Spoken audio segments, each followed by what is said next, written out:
Buenas tardes, en el aire 360 grados, su programa de ahora de las 4 de la tarde por Teleradio América, su canal que llega a todo el territorio nacional y fuera de aquí también.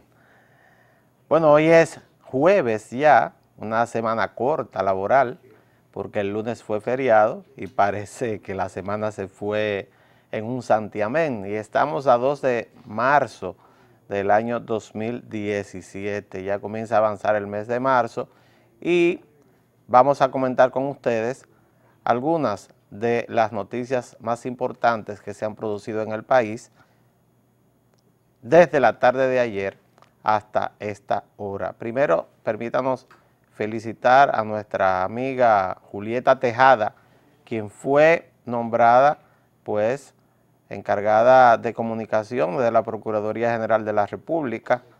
A Julieta la conocimos trabajando con la vicepresidenta de la República, la doctora Margarita Cedeño de Fernández, y ahora pasa a un cargo mucho más caliente que el que tenía. Así que solamente te deseamos suerte a Julieta, una gran profesional de lo que es la comunicación. Así que suerte a nuestra amiga en ese cargo tan complicado. Y hablando de la Procuraduría General de la República, pues hay unas declaraciones.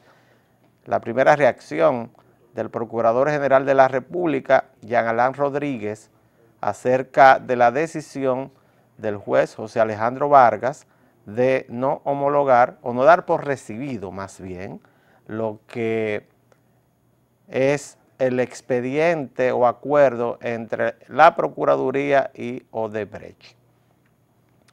Dice Jean Alain que a las personas que recibieron sobornos de parte de la compañía, que no se froten las manos, que no celebren, porque absolutamente todo el que recibió dinero de parte de Odebrecht irá a la cárcel. Es una advertencia que creemos válida frente a un tema que después de mirar todas las opiniones de diversos abogados, sobre todo leerlas, leer in extenso la sentencia que compartimos con ustedes aquí en el día de ayer, pues a nosotros nos produce o nos invita a hacer algunas reflexiones que compartiremos con todos ustedes en esta tarde. El caso más sonado y sobre todo más gravoso de los últimos tiempos para los bolsillos de los dominicanos y dominicanas en cuanto a un tema de uso, dispendio y estafa de lo que son recursos públicos y privados, pues no hay duda que es el caso de la quiebra bancaria. La quiebra bancaria que se anunció en el año 2003 y posteriormente fue juzgado, el caso llegó hasta la Suprema Corte de Justicia y los culpables, en este caso sobresale el caso del Banco Intercontinental, Baninter, fueron a la cárcel. El presidente del Baninter, el señor Báez Figueroa, estuvo preso 5 años y nosotros nos preguntamos qué sacó el país de ese caso en este momento para hacer un paralelismo en lo que tiene que ver con el acuerdo al que llegó la Procuraduría General de la República con el caso Odebrecht.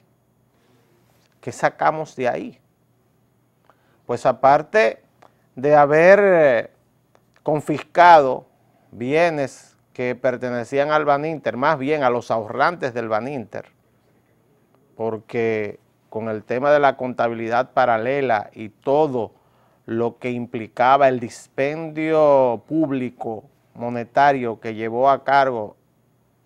a cargo los ejecutivos de esa entidad bancaria durante varios años, pues yo quisiera saber qué sacó el país de ahí, usted y yo. Pues lo que sacamos de ahí es una deuda. Todo el dispendio y el derroche de recursos del Baninter, lo único que sacamos nosotros es una deuda, la deuda cuasi fiscal del Banco Central. Cada 31 de diciembre, mientras el país celebra la Nochevieja, es decir, ustedes y yo esperamos el Año Nuevo, al pasar las manecillas del reloj, la medianoche, y llegar a un nuevo año, pues se agrega a lo que es la cuenta del Banco Central que tenemos todos nosotros como fruto de esa quiebra bancaria, sobre 50,000 millones de pesos del presupuesto nacional para mantener un tipo de cambio estable y la economía nacional estable. Eso fue lo único que sacamos. A los culpables se les llevó a la cárcel, condenados a 10 años de prisión. Todos ellos están en la calle ya. Se les rebajó la pena por buena conducta a la mitad, a 5 años, y después de 5 años, pues todos mantienen un perfil bajo y un silencio absoluto. Pero eso fue lo único que sacamos. Nosotros somos los que estamos pagando el fruto del dispendio, el derroche y el robo de fondos públicos y privados en la quiebra bancaria. Somos nosotros los que le estamos pagando. ¿Qué sacamos? Sacamos unos canales de televisión que ahora se están regalando. Sacamos algunas propiedades que prácticamente no valen nada, la deuda. Y cuando usted trae esto al paralelismo con el tema del acuerdo de Odebrecht, Procuraduría General de la República, yo soy de los que digo, bueno, por lo menos de la confesión que ha hecho Odebrecht de que sobornó en la República Dominicana a funcionarios públicos a través de un intermediario por una suma de 92 millones de dólares, por lo menos el Procurador General de la República, pues logró en una negociación, más bien una condena anticipada económica de Odebrecht, que la República Dominicana recibiera 184 millones de dólares, que es la pena máxima por soborno a que puede ser condenada una compañía o una persona en la República Dominicana. Por lo menos vamos a conseguir en 8 años 184 millones de dólares. Fíjense lo paralelo, porque uno es el camino de la negociación, o sea, tratar de llegar a un acuerdo frente a la confesión que hace la compañía brasileña en un expediente que está depositado en el Departamento de Justicia de los Estados Unidos, y otra cosa es la persecución penal a los criollos o extranjeros. Porque si no llegamos a un acuerdo o si Odebrecht no accede o no obligamos a esta compañía a pagar el doble de lo que confesó, pues nos queda el camino de la acusación penal. ¿Y a quién vamos a acusar? ¿A quién vamos a acusar? Podríamos acusar al presidente de la compañía, a Marcelo Odebrecht, porque los que están aquí son empleados. Entonces nosotros decidimos, en vez de negociar o acceder a que se nos pague el duplo de lo que ellos confesaron como soborno, ir a un proceso penal. ¿Y qué hacemos con el proceso penal llevado a cabo en contra del presidente de esa compañía que se llama Marcelo Odebrecht? Bueno, no sé qué podríamos hacer. Podríamos esperar a que cumpliera la pena de cárcel, a que está condenado en Brasil, 19 años y medio. 19 años y medio es la pena a que está condenado el presidente de la compañía, que es la figura legal más importante y a quien habría que marcharle de algún modo, porque a quién es que le vamos a marchar. Si no, entonces busquemos más arriba al padre de Marcelo Odebrecht, Emilio Odebrecht. A Emilio Odebrecht, que en este momento también está condenado a 4 años y medio de cárcel, prisión domiciliaria porque es una persona de avanzada edad, y se le permitió mantenerse fuera de esta pena hasta el mes de junio para que pueda reorganizar la compañía y esta compañía pueda seguir ofreciendo servicios en Brasil. Ese es el camino. ¿Qué otro camino nos queda? porque el acuerdo fuera criticable, y ahora sí se conocen muchas de los detalles del acuerdo con la compañía brasileña, cuando este acuerdo fuera criticable en la medida en que se pudiera provocar la no persecución de personas dominicanos o extranjeros en nuestro territorio que no están incluidos en el expediente y que entregaron o recibieron esos sobornos. Pero eso no lo incluye el acuerdo. El acuerdo lo que incluye principalmente es el pago de esta pena por parte de Odebrecht a la República Dominicana, y con el pago de esta pena cesan entonces las persecuciones a la compañía o a sus empleados, los cuales son, como su nombre lo indica, empleados, porque a quienes habría quizás que perseguir judicialmente son a los ejecutivos. Somos nosotros el país que debe ser más agresivo en este tema, incluso que los mismos Estados Unidos, Brasil y Suiza.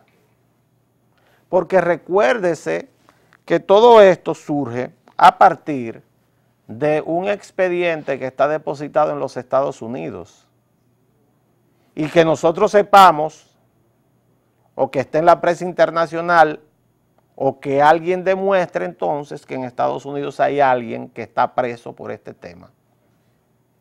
Que Estados Unidos, Suiza, buscaron un resarcimiento penal por encima del resarcimiento económico, que no es cierto.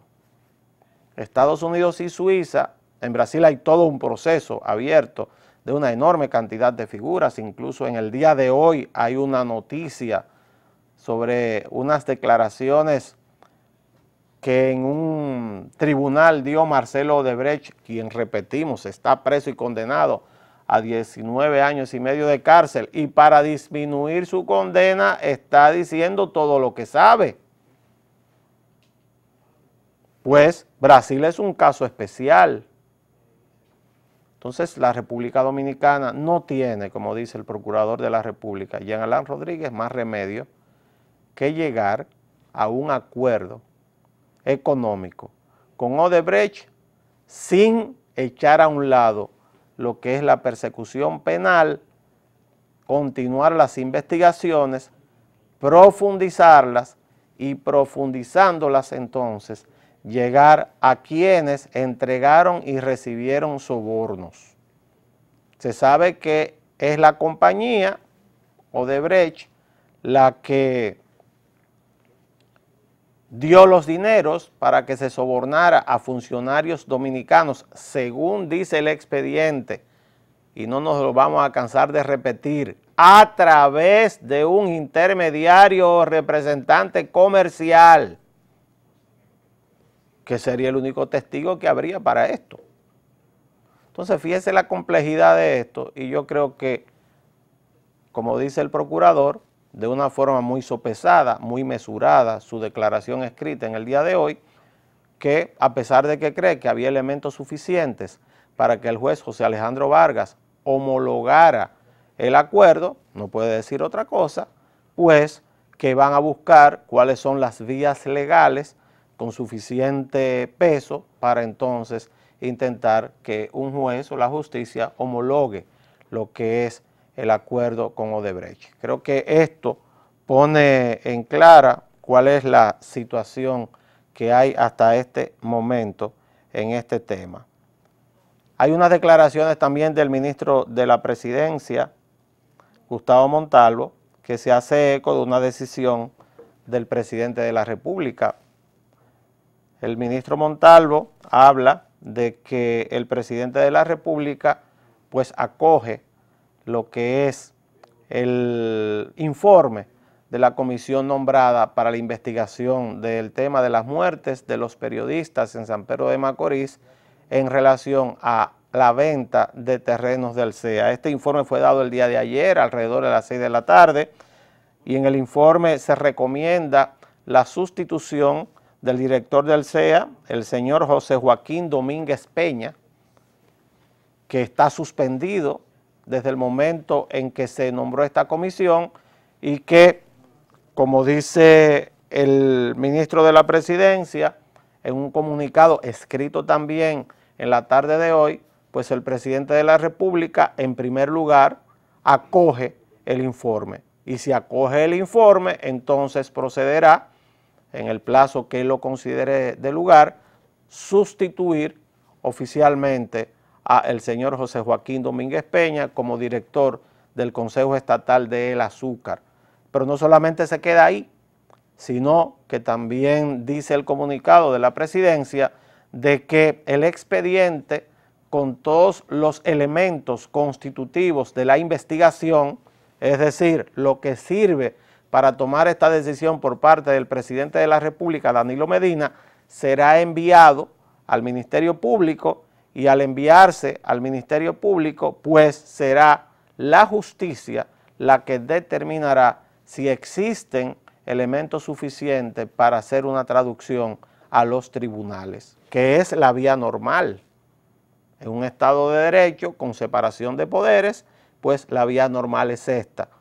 El Poder Ejecutivo investiga, tiene una cantidad de elementos en sus manos y son entregados a los organismos de la justicia encargados de terminar las investigaciones y de determinar si hay elementos y pruebas suficientes para traducir a estas personas a la justicia. Así que el tema del CEA va directamente a lo que es la Procuraduría General de la República y, según las palabras o el comunicado del ministro de la Presidencia, quedará sustituido, porque de hecho ya lo está, el señor Domínguez Peña como director del Consejo Estatal del Azúcar. ¿Y por qué hacemos énfasis en el tema de la justicia? Por lo siguiente, porque durante las últimas semanas lo que hemos escuchado, visto, oído, es que el Partido de la Liberación Dominicana es el dueño de la justicia dominicana. Incluso ha habido personas que se han atrevido a pedir que se viole la soberanía nacional trayendo investigadores del exterior. Imagínese usted. O sea, que aquí usted busque personas del exterior, los traiga a investigar casos en la República Dominicana y que esto lo haga el Poder Ejecutivo cuando no tiene facultad para ello, ni se la da la Constitución, mucho menos el Código Procesal Penal y muchísimo menos cualquier ley de la República Dominicana. Pues con la decisión del juez José Alejandro Vargas, con la decisión que tuvo la justicia dominicana representada en la 10ª Cámara Penal o el Tribunal de Instrucción de la 10ª Cámara del Distrito Nacional, pues parece que el PLD no es dueño de la justicia, porque si hubiera sido dueño de la justicia, simplemente se homologa lo que hizo el procurador o la procuraduría. Se hubiera dictado una sentencia en la cual se hubiera acogido lo que es esta negociación entre la empresa Odebrecht y la Procuraduría General de la República y no se toma una decisión como la que ayer tanta gente aplaudió, sobre todo desde el litoral de la oposición, pensando que el gobierno había recibido una derrota, cuando lo cierto es que fallos de este tipo son la normalidad en la justicia de cualquier país del mundo. Nos parece tan extraño que algunos que plantean que nosotros debemos caminar hacia un Estado institucionalizado, pues al mismo tiempo pida que se viole lo que es la separación de las funciones, la separación de lo que es la instrumentalización del poder a través de lo que es el Poder Judicial, el Poder Legislativo y el Poder Ejecutivo. Es decir, esa separación de poderes que es base principal de la democracia liberal. Pues no, aquí se plantea que el Ejecutivo prime sobre los otros poderes y eso no puede ser. Si el Partido de la Liberación Dominicana hubiera sido el dueño de la justicia, pues lo hubieran dado sin dudas una sentencia favorable a lo que alguna gente cree que es la intención del PLD y las autoridades de gobierno en estos momentos. Así que eso fue un mentiz a los que plantean este tipo de situación. El director no me ha ayudado en nada con todas las fotos que le mandé, parece que anda por otro lado, pero yo voy a seguir hablando aquí, porque lo cierto es que todo lo que he hablado está soportado con gráficas y no me ha ayudado absolutamente en nada. Le mandé 15 fotos una detrás de otra, pero yo sigo hablando con ustedes aquí entonces. Lo cierto es que otra tormenta política se está formando alrededor de la presidencia de los Estados Unidos. Una tormenta política de imprevisibles consecuencias y se los estoy advirtiendo en el día de hoy, 2 de marzo. Después de que en el día de ayer habláramos de todos los elogios que había recibido el presidente Donald Trump en su presentación ante la reunión conjunta del Senado y la Cámara de Representantes, lo cierto es que en el día de hoy hay todo un vendaval que se cierne sobre el presidente de los Estados Unidos, sumamente peligroso, con el tema de Jeff Sessions, quien es el Procurador General de los Estados Unidos, el General Attorney, como se llama. El cargo más importante de la justicia en los Estados Unidos, que fue aprobado por un pelo, por una cabecita, en las audiencias que se realizaron en el Senado norteamericano, pues Jeff Sessions está prácticamente a punto de ser acusado de perjurio. ¿De qué hablamos? Hablamos que en el día de hoy, la prensa norteamericana, el Washington Post y el Wall Street Journal principalmente, dos de los que Donald Trump ha denominado que encabezan las llamadas fake news, o sea, noticias falsas, pues dicen que Jeff Sessions mintió bajo juramento en las sesiones que realizó el Senado de los Estados Unidos para su confirmación en el cargo. Es esa persona que vemos ahí. Mintió bajo juramento. ¿Por qué? Porque fue preguntado en forma directa si él tenía conocimiento de reuniones entre diplomáticos o enviados de Rusia y personas de la campaña de Donald Trump. Y él dijo que no. ¿Y qué ocurre? Que hoy se publica que él estuvo 2 veces con reuniones privadas con el embajador ruso en Washington. Es decir, que inmediatamente tanto los senadores como los representantes, equivalente de los diputados en la República Dominicana, en los Estados Unidos, están pidiendo la cabeza de Jeff Sessions.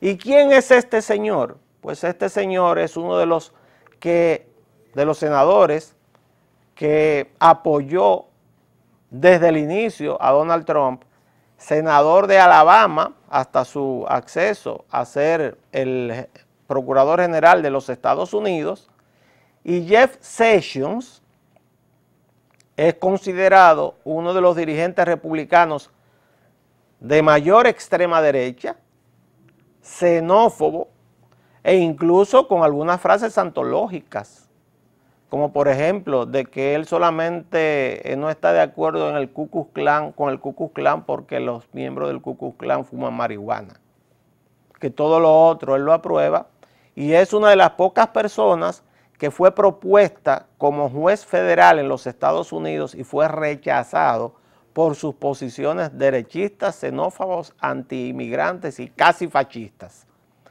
Jeff Sessions fue aprobado con el voto total de los republicanos y el voto en contra completo de los demócratas, 52-48, en el Senado de los Estados Unidos, después de sesiones muy tormentosas, y en este momento si se demuestra el perjurio, está obligado a dejar el cargo.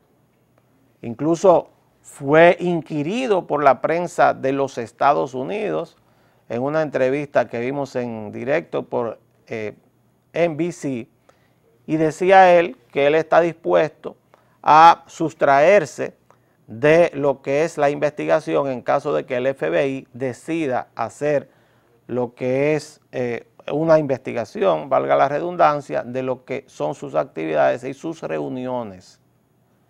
No desmintió ni confirmó en esa entrevista lo que fueron aparentemente sus reuniones con el embajador ruso, pero lo cierto es que el tema de Rusia, que parecía no tener importancia, pero que en la campaña electoral levantó muchas ronchas por la relación aparentemente estrecha o vínculo entre Vladimir Putin y Donald Trump, pues lo está persiguiendo permanentemente en lo que es el ejercicio de gobierno. Se parece demasiado al caso Watergate. Se parece demasiado al caso Watergate que sacó de la presidencia a Richard Nixon. Si se demuestra que Sessions mintió bajo juramento, tendrá que dejar el cargo. Ya lo dejó el general Flynn por el mismo tema. Y no busquemos quizás un poco más arriba. Volvemos después de la pausa y entonces entraremos a otro tema internacional, que son las elecciones en Francia, que serán realizadas el próximo 23 del mes de abril.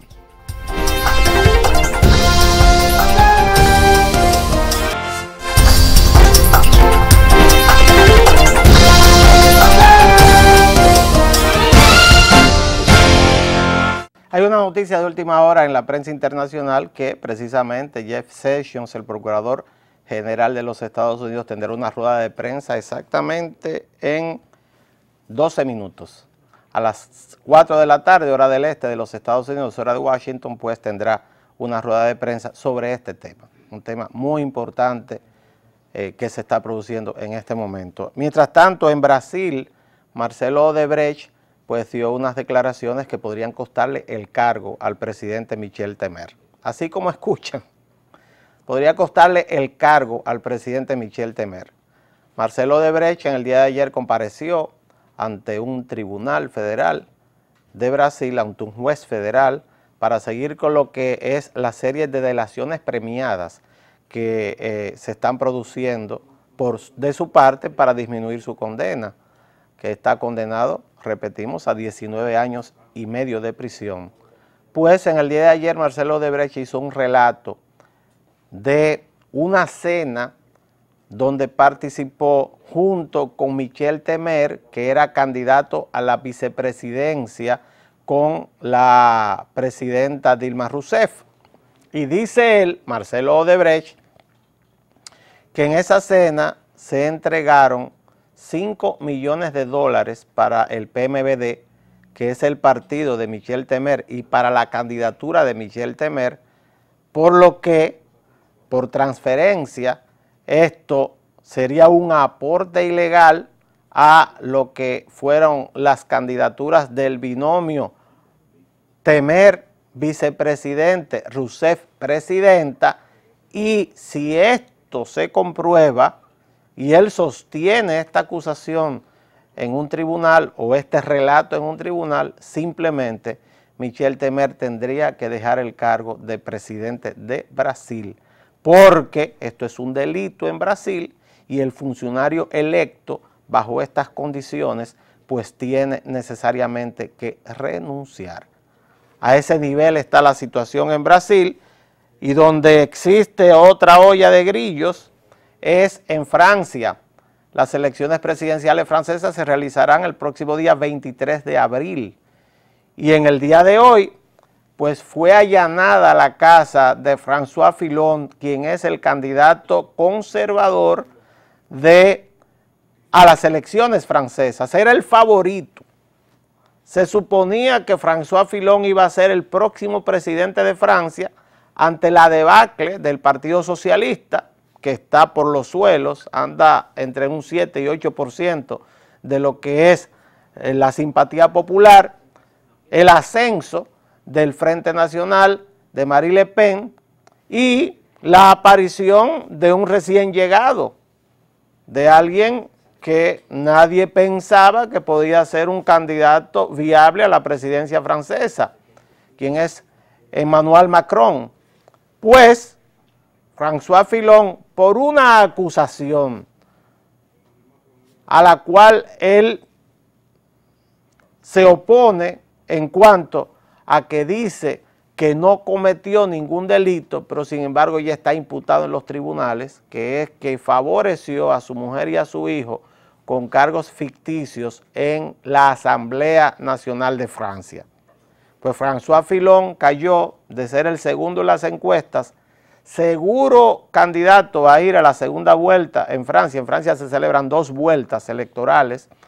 Ninguno de los 4 candidatos, según las encuestas, sobrepasará el 50% más 1 en la primera vuelta electoral. El voto se dividirá, probablemente, aunque también tiene serios problemas legales, Marine Le Pen fue desaforada, es decir, perdió la inmunidad que posee como miembro del Parlamento Europeo por unos tweets a donde hace una apología del ISIS o el Daesh, el Estado Islámico, y lo que son algunos de los atentados que se han realizado en territorio francés, y sobre todo por el lenguaje que usó, que es principalmente islamófobo, y en Francia, la tierra de la libertad, de igualdad y la fraternidad, esto es un pecado capital. Entonces, frente a esta situación, donde en Francia se parece todos los días más el tema de las candidaturas a la presidencia a lo que ocurre en Brasil, el que no está preso lo andan buscando. En Francia, Marine Le Pen está acusada, aparte de que ha moderado bastante el lenguaje, o sea, de ser xenófoba y casi fascista, pues ahora lo que dice que es una moderada anti-inmigración. Y hay algunas medidas que se están tomando en el Parlamento Europeo para poner límite a la migración ilegal también en territorio de la Unión Europea. Está François Fillon, a quien prácticamente perdió toda la posibilidad de ser presidente de Francia. Es una persona a quien lo está abandonando todo el mundo. Es el partido del expresidente Nicolas Sarkozy, el Partido Conservador, pues todo el mundo está abandonando al candidato de la derecha francesa, y pareciera que alguien con quien nadie contaba, que surge como un candidato de un partido con apenas 10 meses de fundado, que es Emmanuel Macron, será el próximo presidente de Francia y se enfrentará en una segunda vuelta electoral a Marine Le Pen. ¿Qué de importancia tiene esto? Bueno, que una elección como la que estamos describiendo podría frenar en algo lo que es esta corriente de aislacionismo que se está presentando sobre todo en el mundo desarrollado. Hay algunos que dicen que la política en los países desarrollados está loca, se contagió con la fiebre de las vacas locas, la política en la mayor parte de los países desarrollados. Aparte del Brexit, aparte de Trump, lo único que nos falta también es que una ultraderechista gane la presidencia de Francia. Parece que esto no será, pero es un tema que hay que darle seguimiento, porque dirán ustedes, ¿por qué tenemos que mirar tanto hacia afuera? Bueno, porque la Unión Europea, los Estados Unidos y Haití son nuestros principales mercados, y cuando ellos tienen gripe, a nosotros nos podría dar una neumonía. Ustedes y yo nos vemos en el día de mañana aquí en 360 grados. Que pasen un feliz resto de la tarde.